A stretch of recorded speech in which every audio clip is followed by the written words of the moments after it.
How do I season my pipe? How can I make sure I smoke the whole bowl until finish? How do I clean my pipe? If those questions are of interest to you, just stay tuned. Are you ready? Smoke the pipe. Will you sit down and relax and simply have a good time with me? Set aside your fear and your grief and simply live the moment, and you'll see you're free.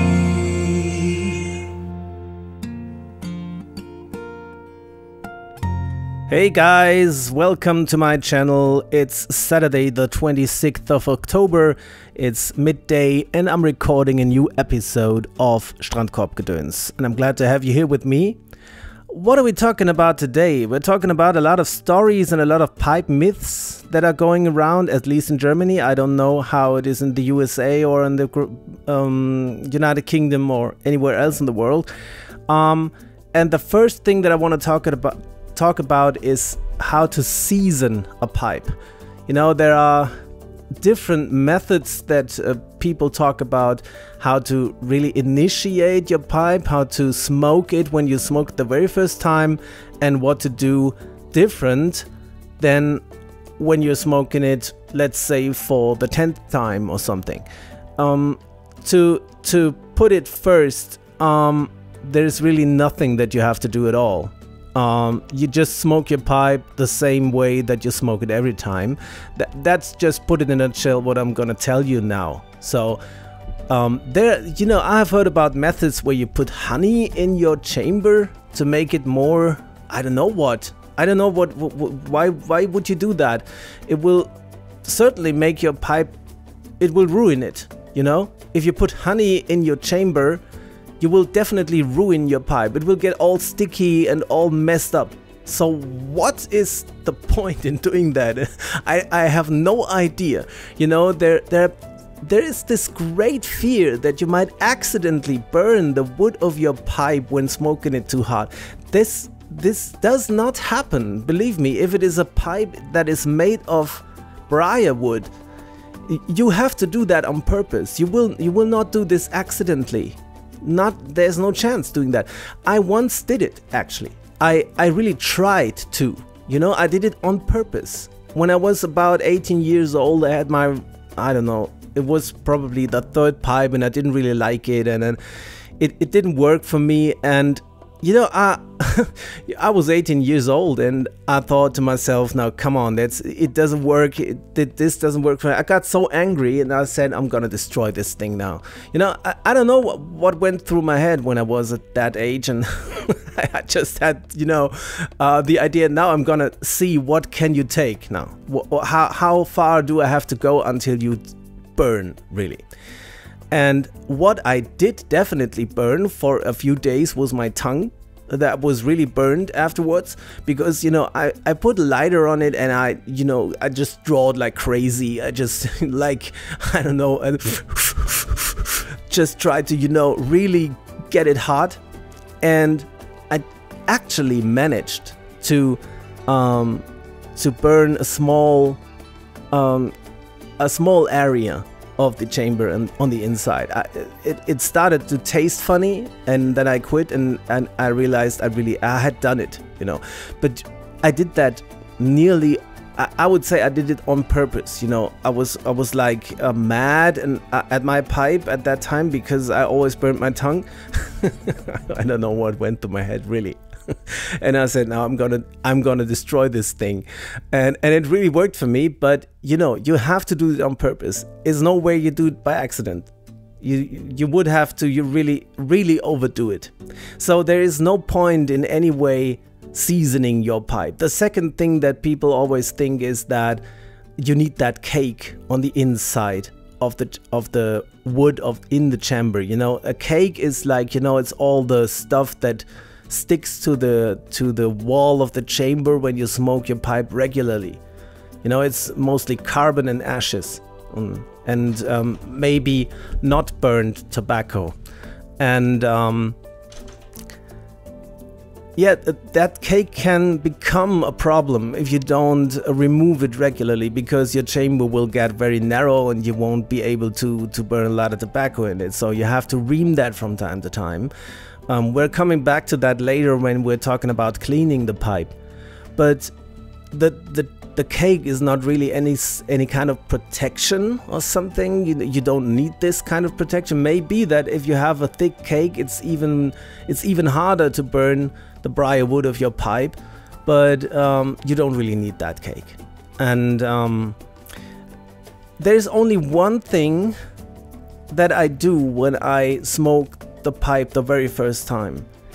And that is that I don't use aromatics, because I don't want, I don't know if it really happens, but I don't want that aroma, that, you know, that taste of anything vanilla or caramel or cream. I don't want that to go, you know, somehow into the wood. I don't know if that happens, but I really want to smoke my pipe. When I smoke it the first time, I want to smoke it with natural tobacco for 4 or 5 times, so that there is a small layer of carbon on the walls that protects not from the heat, but from the substances that are in the aromatics to, you know, really go inside the wood. That is the only thing I want to prevent my pipe from. There is no, I'm not afraid at all to burn it, but that is the only thing. There are a lot of techniques that I told you, you know, fill the pipe when you smoke it the first time, fill it only to 1/3 and then go up to 2/3 of the chamber, and after 10 times smoking it, fill it to until it's full. So the whole chamber is filled. I don't know what that is good for. There is not even a logical reason for me to do that. Practical, not in any way, but I don't even understand the concept behind it, because of what use should that be? Really, it's just. On the other hand, you know, if this kind of, you know, seasoning your pipe is kind of, you know, part of a ritual for you, or part of if it's fun to you to do that, and if you feel better doing it, and if you really think like, you know, this is my new pipe and I want to really make some kind of ritual to initiate it, go for it. It's okay. If you like it, if it's fun to you, then do it. But I don't think it's necessary at all. You know, it's only my opinion. You know, there are so many people who will tell you the exact opposite, but this is just my opinion. There's no need to do anything else than just smoke your pipe and enjoy it when you smoke it the first time. However, there is a difference if you smoke a corncob pipe. You don't have to be very careful with that either, but to my mind, it smells a lot like burnt corn, and it will smell like that for at least 20 times, because I have smoked one of my corn cobs for 10 or 15 times. I don't know, I've counted it, but the taste of burnt corn never went away. So if you want to call that seasoning, you may just smoke it as so often that this strange burnt corn taste disappears. That might be some kind of initiation or seasoning of your pipe, if you want to call it like that. There is still another sort of pipes that we haven't talked about until now. These are Meerschaum pipes. Obviously, the word Meerschaum doesn't have any English translation. At least I didn't find anything like that. But Meerschaum is very good in, you know, keeping your tobacco and the smoke really dry, because Meerschaum actually absorbs a lot of moisture, and it's especially good for aromatics, I think, because they are always too moist. So Meerschaum is a different material, of course, than briar, and Meerschaum breaks very easily when you know, drop your pipe. If you drop your pipe out of your hand onto solid ground, the probabilities are very high that it's broken afterwards, because it's somehow, you know, some sort of stone really breaks really easily, but it does never. It is impossible, really, for a human being to destroy Meerschaum by heat. That's not possible. It will, at least not by burning tobacco. Maybe if you put lava on it, I don't know, it might work, but not by burning tobacco. It's practically absolutely impossible. So if you're still afraid that you might burn your briar pipe, then go for a meerschaum pipe. It's really impossible. The disadvantage and the downside of meerschaum is that it easily gets very hot in your hand. That's my experience, you know. It's difficult to keep it in your hand for a long time because it really easily gets hot.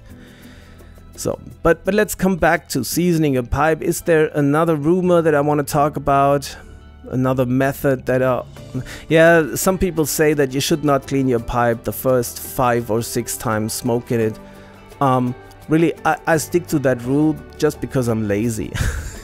I don't think it's necessary just because I'm lazy. I think, okay, this pipe is new, I don't even have to clean it, so like this, you know. But I would clean it. It's not because I'm afraid that something bad happens to my pipe. So that's about the most common myths that there are about seasoning. There might be other, you know, rituals or methods that as they say, protect it from getting burned, but I don't know anymore. So these are the only stories and the only myths I can talk about because they are the only ones I know. So much for seasoning your pipe. Just, you don't have to do it. You may if you're, you know, if you're having fun doing it, but there's no real reason to do it. From my point of view, you know, ask different persons, you will get different opinions. So the next thing is, what is about, you know, many pipe smokers, I don't know, think that it's necessary to really smoke everything that is in your chamber until there's only white ashes left. Very rarely this occurs to me, and that's what I call the perfect smoke experience. You know, sometimes I really like the tobacco I'm smoking. I like it so much that I just forget about the pipe at all and just enjoy, you know, and get into some kind of a flow experience and just, you know, sit back, relax and enjoy the taste. And suddenly it goes out. And I try to relight it. It doesn't work. And then I notice, oh, there's no tobacco left, so I can't light it anymore. And that's, you know, that happens if I really, really enjoy smoking my tobacco. It's just a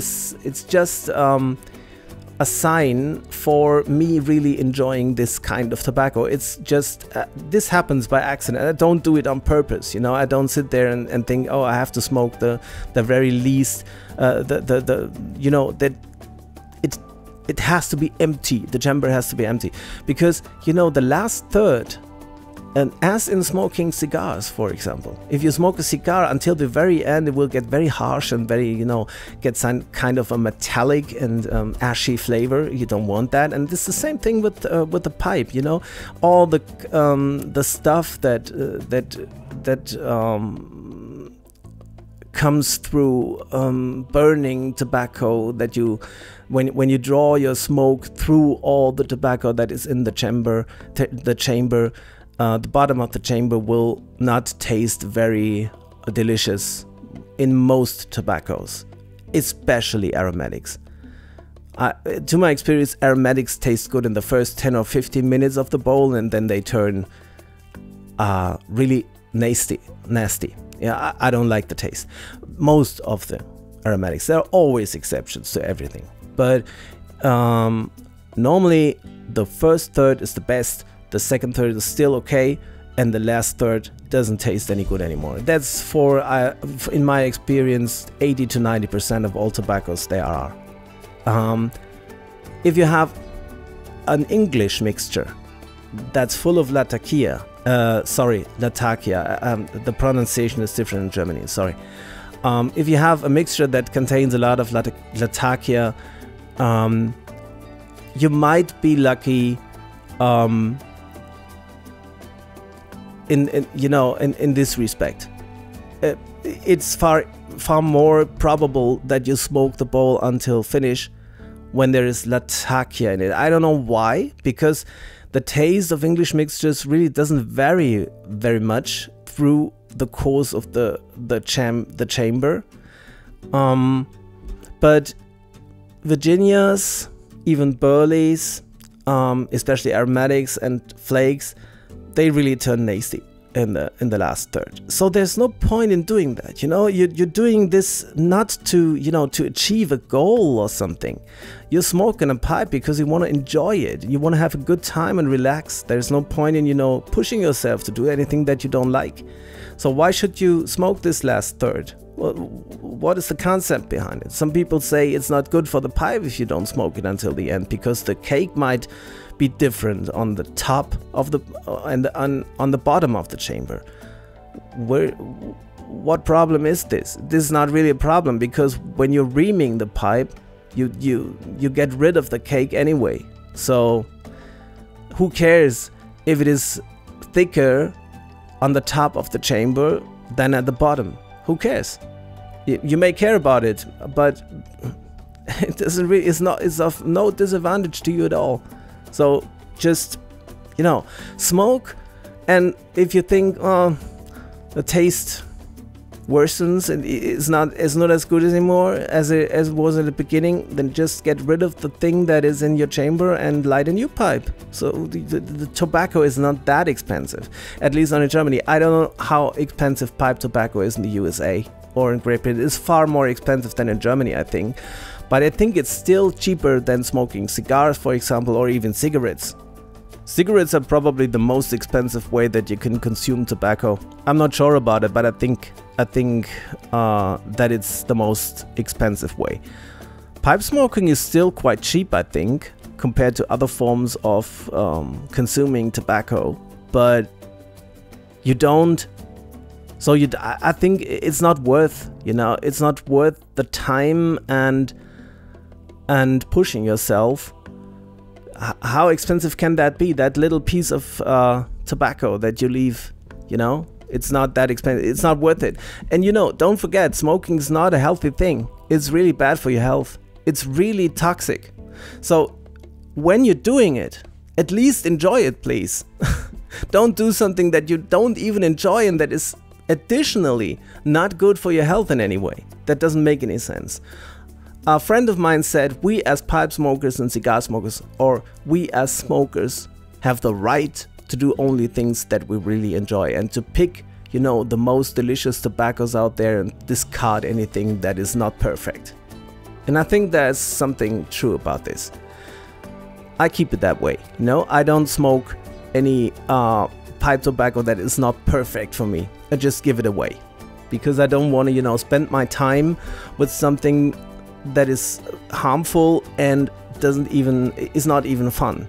This is totally nonsense to me. So don't push yourself. If it happens accidentally, by accident, I mean, it's the wrong word, sorry. If it happens by accident that you smoke everything that is in your chamber until there's only white ashes left, you really enjoyed the tobacco. That's all. Don't push yourself doing it. That's my opinion. So, what are we gonna talk about next?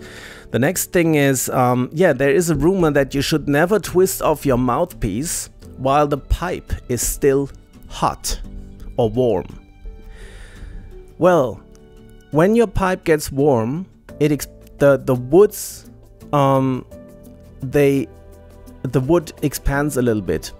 I don't know if it's only through heat. I think moisture plays a part here, a very big part, but it definitely, the mouthpiece will be much easier to twist off when the pipe is cold. That is for sure.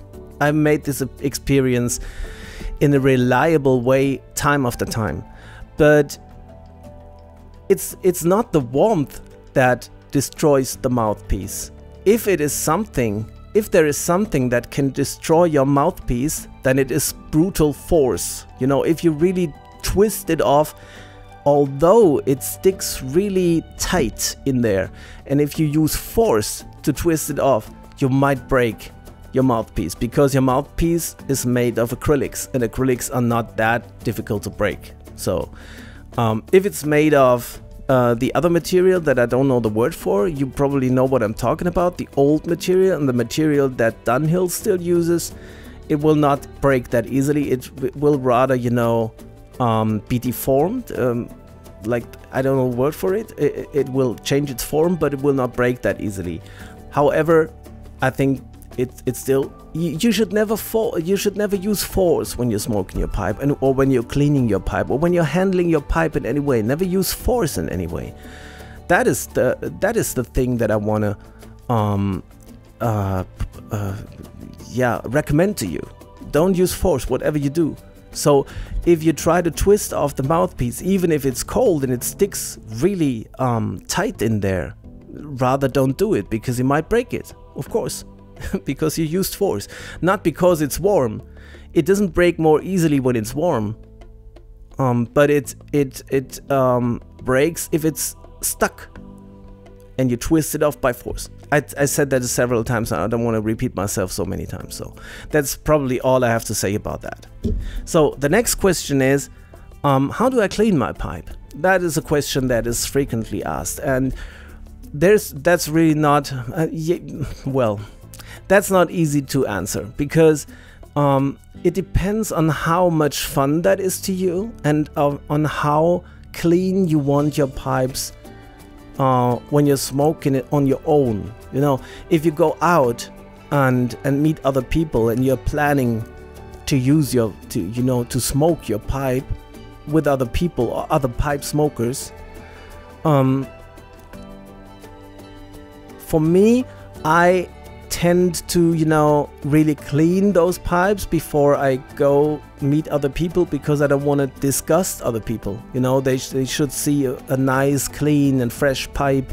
But if it's only me that sees the pipe, if I'm at home and nobody's with me, I wait a lot longer before I clean my pipes. But there is something that you should really do after every session, after every time smoking your pipe, and that is just run a pipe cleaner through your mouthpiece and through the shank of the pipe, because if you don't do that regularly, you just have to ream it more often. It's not, you don't harm your pipe, it just gets dirty, and a dirty pipe is harder to smoke because the draw gets worse, and there's cake building up inside the shank, and you don't want that, and it doesn't taste as good as when it's clean. So running a pipe cleaner through your pipe after every time smoking it is probably a very good idea. And if you have a pipe that uses a filter, or if you're using a filter in your pipe, you should clean that chamber where the filter is in from time to time as well. It's best to do it after every smoke session, actually. Now, how do you prevent harming your pipe while cleaning it? There's a very easy way of doing that. If you put your pipe cleaner inside the pipe, and you only put it inside that far that the end of the pipe cleaner doesn't hit the back of the chamber, and then close your fingers at that point where the pipe cleaner sticks out of your mouthpiece, and then you can easily run forth and back with the pipe cleaner, because it will not be stopped by hitting the back of the chamber. It will be stopped by your fingers hitting the end of your mouthpiece, and that is what you want.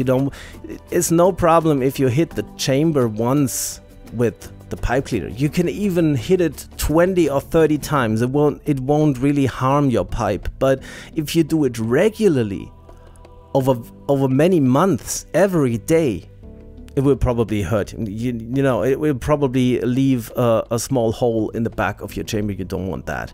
So just close your fingers on the end of your mouthpiece, right at that point where the pipe cleaner leaves the mouthpiece or sticks out of it, and then you prevent your pipe cleaner from hitting the chamber. That's probably one thing that you should be aware of. So if you may use a certain time of a certain type of alcohol. It's called isopropyl alcohol. I don't know if I pronounced that the right way. There is a solution of 70% of that kind of alcohol that you can use, where you can put your pipe cleaners into and then run the wet pipe cleaner, the alcohol wet pipe cleaner, through your mouthpiece and your shank. And then, you know, a little more of that cake comes off. You may do that. You may also use lemon juice to do that. There are different recommendations. It gives I think that feels really good, because it gives me the feeling of having cleaned my pipe more thoroughly. But I don't know if it's of any use. And if it really makes a difference, I'm not sure about it, but I do it from time to time. And the next thing that you should do when you're finished cleaning the mouthpiece and the shank from the inside, you should pull out your pipe cleaner and fold it in half, so that you have a U-shaped end on the one end, you know, where you have one end where those two ends stick out, and the one end where there is a U-shape. And this U-shape you put into the chamber, and, you know, just brush off the excess of ashes and of just debris. And I do that after every time I have smoked the pipe, so that the cake doesn't build up so easily, because cake is something I don't want. You know, there are people who really looking for that cake. I don't want it in my pipe chamber. And if anyway the cake builds up too fast or too high, and you have the feeling you have to get rid of that cake inside your chamber, there are certain instruments that are called reamers. You can buy them for 20 bucks or 30 bucks, something like that. And you know, there comes a description how to use it. It is really easy to use. And most of those pipe reamers have sort of a screw on the sort of a drill that you can twist off and use to remove the cake that is inside the small canal where the smoke passes through while drawing on the pipe. So that's what I do probably around 1 or 2 times a year with every pipe. You notice it, that you have to do it, because either you see it in your chamber, or you notice that it's more difficult to put the pipe cleaner inside the pipe. Then it's probably too much cake inside there. So you have to use that drill that comes with a reamer.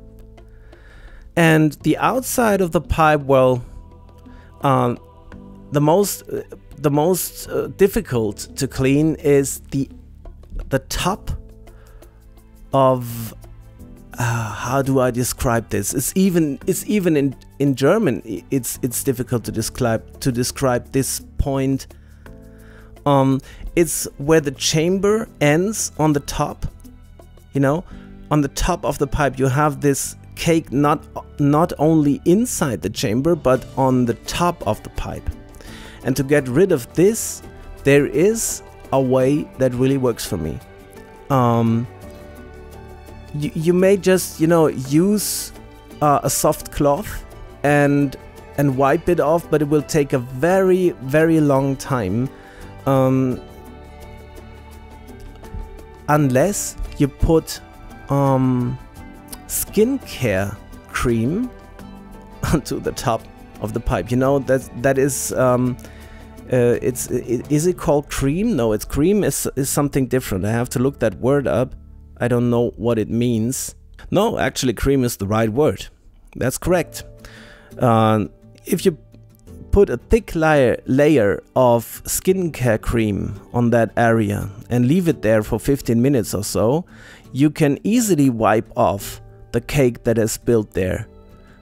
The downside of it is just a little of the color, if it's a colorful pipe, goes off it well. So you have to decide if you want that cake there or if you want it clean but pale.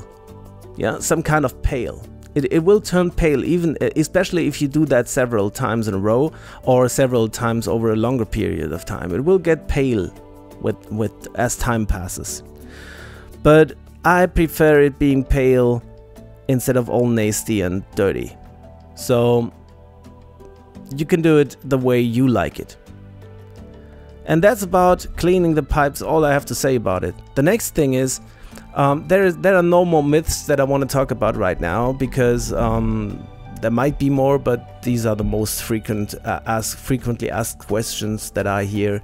So I wanna use the second half of this podcast today to tell you about my story of pipe smoking and how I got introduced into pipe smoking. It's kind of a funny story, so just let me start with that. The first time that I was smoking a pipe was actually in Great Britain. It was in the United Kingdom. I went there when I was about 16 or 17 years old. I don't know for sure. I think I was 17 years old. Yeah, and we went there by bike. You know, we put our bikes on the train and on the ship, and went from Dover to Calais. No, from Calais to Dover. Sorry, by ship. And when we arrived, we had the plan to, you know, cycle the south coast of Great Britain until Land's End and back to Dover again. We actually only managed to do half of the way until the 3 weeks that we had for it were over. But it was a lot of fun, I can tell you, and it was a big adventure. We did things like, you know, we slept in tents, we camped on a, you know, meadow where sheep were all around us, and hit the tent at night and things like that, because we didn't have any money to, you know, to go into hotels or things like that. We were just, you know, children. So when we were in, I think it was somewhere Plymouth or something, we decided that we wanted to go to the pub and smoke a pipe. It was a spontaneous idea that we had. Of course, none of us had any pipe with us. So we went to a tobacco store in Great Britain and bought very cheap pipes. It was just plain billiard straight pipes from, I don't know, Big Ben was probably, I think it was a Big Ben pipe, yes. And it only cost £10 back then. That was actually about 30 bucks. It's not that less expensive than pipes or cheap pipes are today, but it was, I think it was £10 that I paid for it. So I bought this this pipe, and then I looked for a tobacco, and I didn't know anything about pipe tobaccos. So I asked the person that was selling the tobacco what he would recommend to me. And I don't know if he wanted to, you know, he was probably kidding me, because he gave me a Samuel Gavith flake. I didn't know it was a Samuel Gavith flake back then, because I didn't know any brand of any pipe tobacco. But thinking about the texture of the thick layers of flake pieces that were in that can, and the shape of the can and everything, make me think today that it was a Samuel Gavith flake, and it was probably a typical English flake, because I remember that toasty flavor, that smoky flavor of Latakia, sorry, it's so hard to do that, of Latakia. And the problem was I didn't even know how to put that tobacco into my chamber. I just stuffed it in there. I don't know, I just took the whole piece, the whole flake piece, and put it in there by force, you know, like just bending it and putting it in there. Anyway, I don't know how I did it. And then I tried to light it. It didn't really work, of course, because it was not rubbed. It was just this thick layer of Samuel Gavith. Even today, I would have difficulties smoking a Samuel Gavith flake without rubbing it in the first place. It's really hard to do that. It's really hard to keep it lit and to burn it smoothly. So I pulled it like crazy, and I drawed like crazy, and I put the lighter over it until it finally glowed. It was totally hot. I had tongue bite for at least 3 days afterwards. You smoked it by force. I wanted to get that thing going, you know? And I didn't notice how sick I became while doing it. You know, there was a lot of nicotine in that tobacco, and I had never been confronted with nicotine in my life before. It was the first time that I ever smoked anything. You can imagine how sick I became. You know, it was really terrible. When I had finished the bowl, the bowl of tobacco, I already noticed something very fishy was going on. I was feeling like, I don't know, I was dying, you know. There was one of the worst nights in my life. I didn't actually vomit. I don't know how I did that, but I felt like frozen, totally sick, and really sick. I remember how I didn't even dare to talk on this evening or move in any way, because I felt like anytime I was in cold sweat. I felt like if I move, I'm definitely gonna throw up the next second. So I will never forget this first experience. And as you might expect, it was for a long period of time my last experience smoking pipe. I didn't smoke it anymore on this trip, and I didn't smoke it when I came home. Only 2 years later or so, 1 or 2 years later, I bought a pipe in Germany and started again, you know, and talked about it with people who were experienced pipe smokers, and they told me what I did wrong. And you know, there was no YouTube back then. There was nothing like that, like today, where you can ask ChatGPT or look for a podcast or a YouTube video that shows you how to smoke a pipe. It was only, it was try and error. And it was, if you were lucky, you met someone in a pipe tobacco store or something that was who was an experienced pipe smoker, and who could tell you how to do it correctly. So I learned it then when I was 18 or 19 years old. But in this first experience, I just wanted to tell this story because it's so interesting to think about it today, because that was a treasure that I was smoking there. It was a Samuel Gavith tap tobacco that was made in the 90s. That was a treasure that I had in my hands, and I didn't appreciate it at all. I just thought, what is this pipe smoking thing that doesn't work in any way? How do they do that? You can't even light your pipe, and it's so, you know, it burns and you get sick from it. How would you ever do that? No, today I know better. But it was a really fun experience. And when I was 18 years old, I had my first pipe here in Germany. I smoked it from time to time on occasions like parties and things like that, but never smoked it regularly. When I was 30 years old and a little older, 32 I think, then I came back to pipe smoking. And I did it for several years, and then I had a break for at least 10 years, and about 6 years ago I started again. So the question that I'm very frequently asked is, how many pipes do you smoke in a day? Well, when I started again 6 years ago, I smoked a lot of pipes in a day.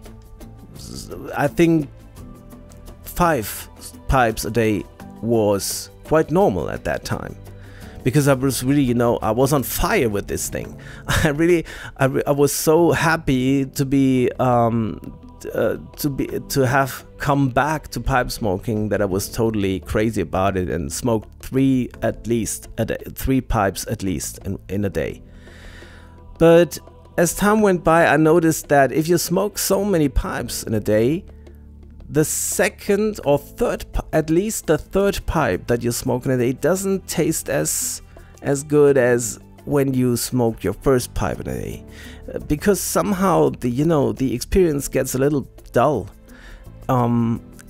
It's similar to, have you ever been, probably you have, but have you ever been to a store where you can buy eau de toilette, parfum, things like that, scents that you wear, aftershave and things like that. If you try several of those in a row, after the 5th or 6th different kind of scent, it really gets hard to differentiate.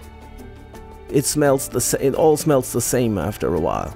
And it's the same thing when you smoke too many pipes in a day. So my opinion is, and that is a motto that I'm using for myself now, is smoke less, enjoy more. Now I smoke only 1 pipe a day, or 1 cigar a day. On rare occasions, when I meet other pipe smokers, I may smoke unlimitedly. So much more. Maybe 4 or 5 pipes, depends on how long I meet those people, because a pipe lasts for 45 minutes to 60 minutes for me.